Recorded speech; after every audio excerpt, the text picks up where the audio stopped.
Bienvenue à tous. Dans cette troisième partie, nous allons nous intéresser à la partie script. Nous allons au niveau du répertoire. J'ouvre mon fichier, mon script. Déjà au niveau de la page index, il y a déjà deux lignes. Ces deux lignes, la première permet de les connecter à ma bibliothèque jQuery et la deuxième permet de la relier à mon fichier que je viens d'ouvrir. Première des choses, je commence par récupérer mes éléments. Je récupère le btn gauche, $,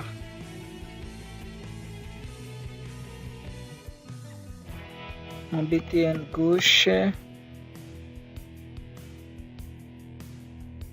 là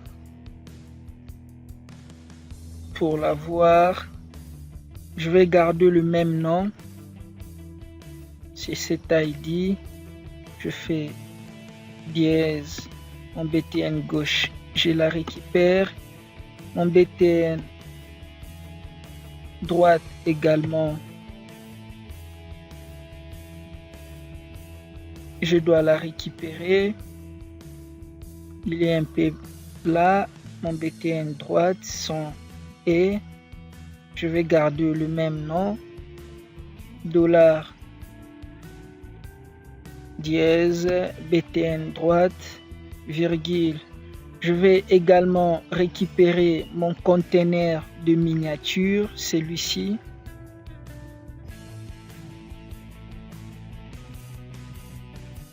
Je l'appelle miniature.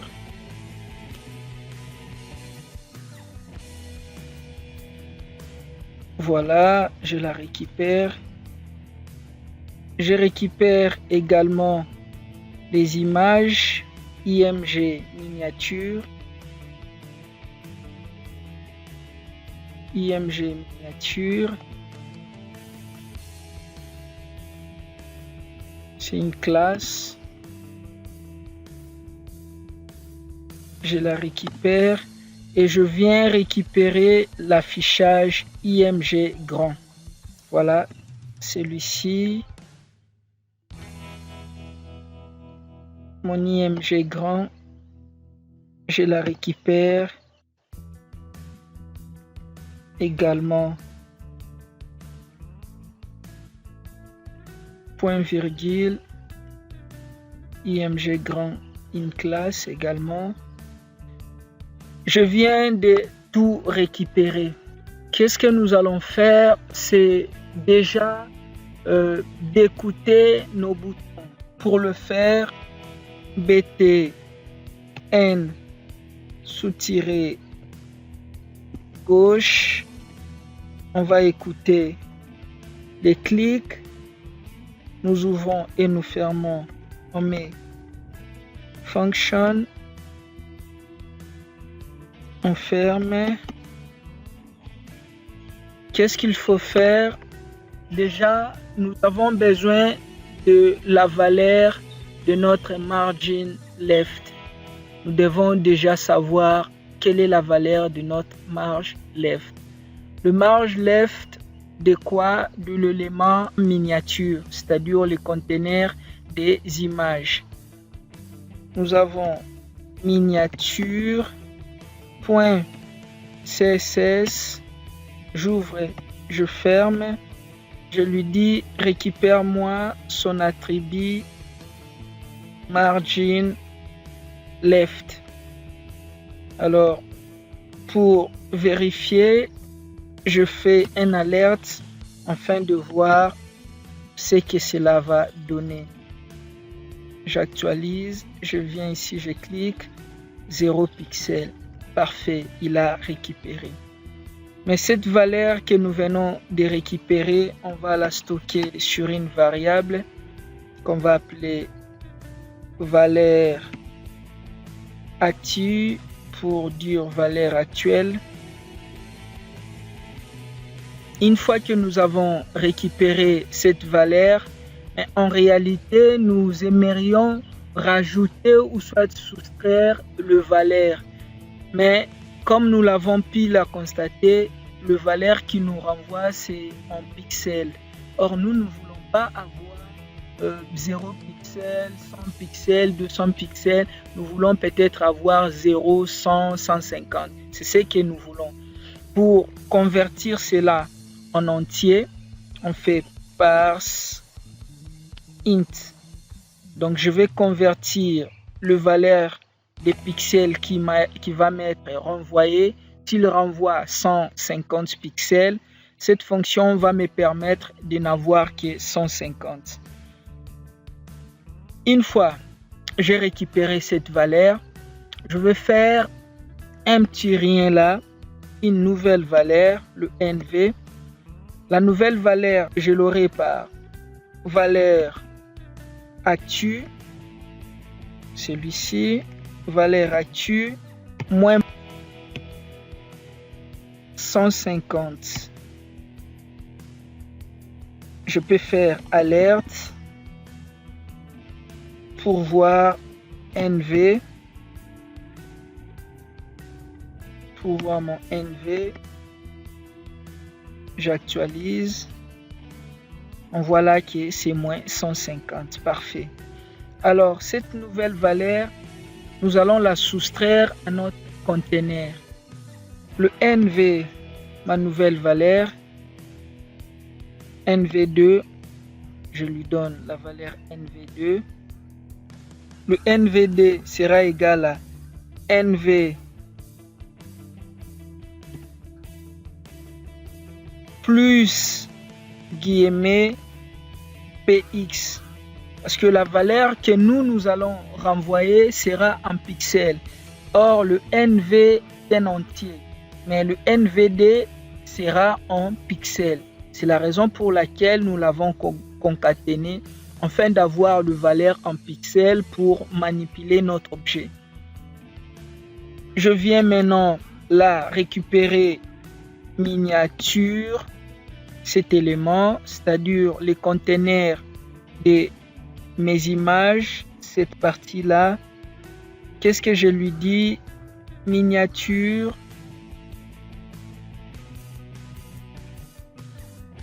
miniature.css, j'ouvre et je ferme. Ta propriété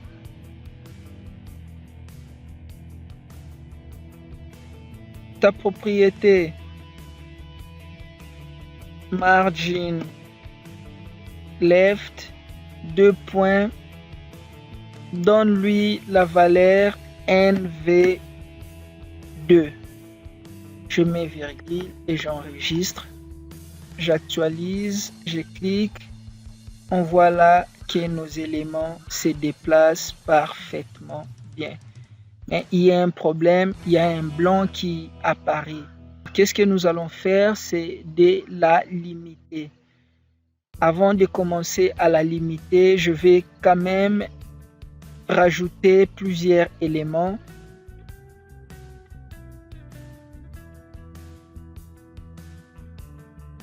CTRL 2, je rajoute pas mal d'éléments, ce qui va faciliter l'affaire. J'actualise. On voit là qu'on peut aller beaucoup plus loin. Alors, nous allons mettre maintenant la condition qu'il doit obéir. Nous mettons notre structure. Nous avons la if. J'ouvre ma structure et je la ferme. On dit quoi? Si val actu est supérieur à moins 600, c'est à ce moment-là que tu vas décaler. Dans le cas contraire, tu vas rejeter. Qu'est-ce que cela va donner? J'actualise. Voilà, on voit très bien qu'à ce moment-là, il ne peut plus aller. On s'attaque immédiatement à notre bouton de droite.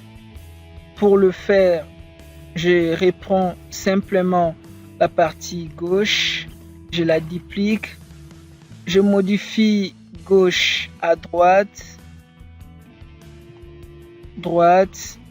et qu'est-ce que je dois faire?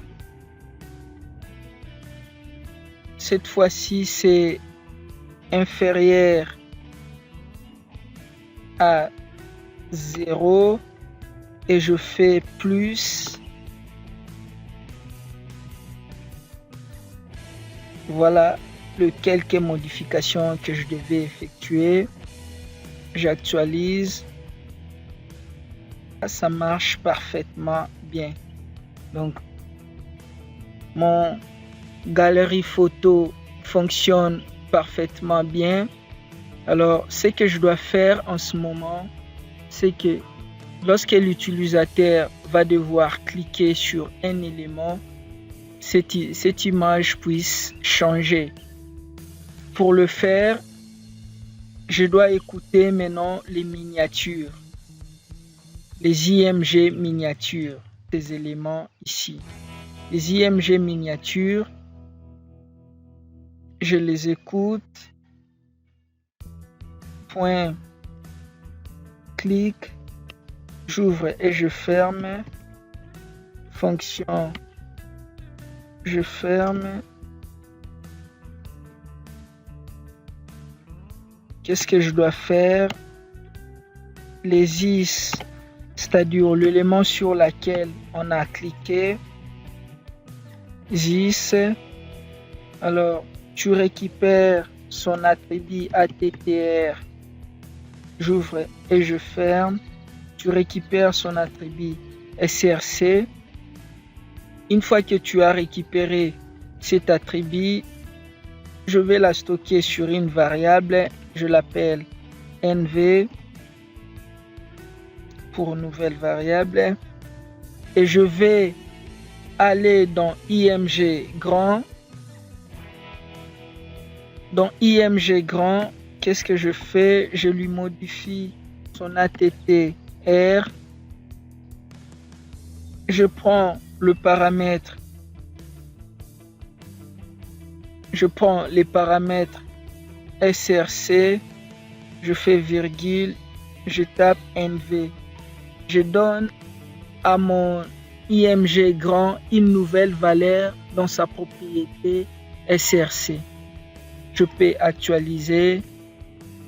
Là, lorsque je clique, vous voyez très bien que ça change comme prévu.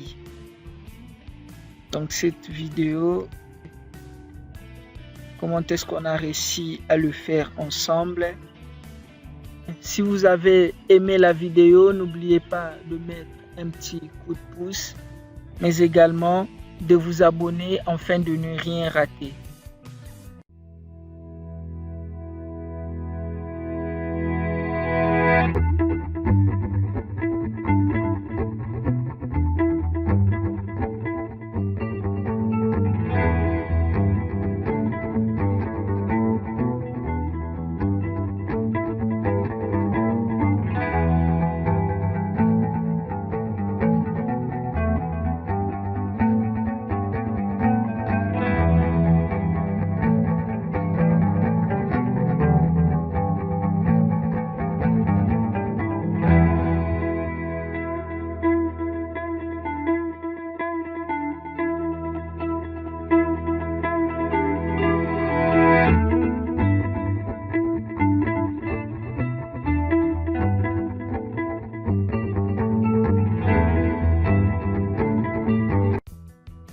Bienvenue à tous.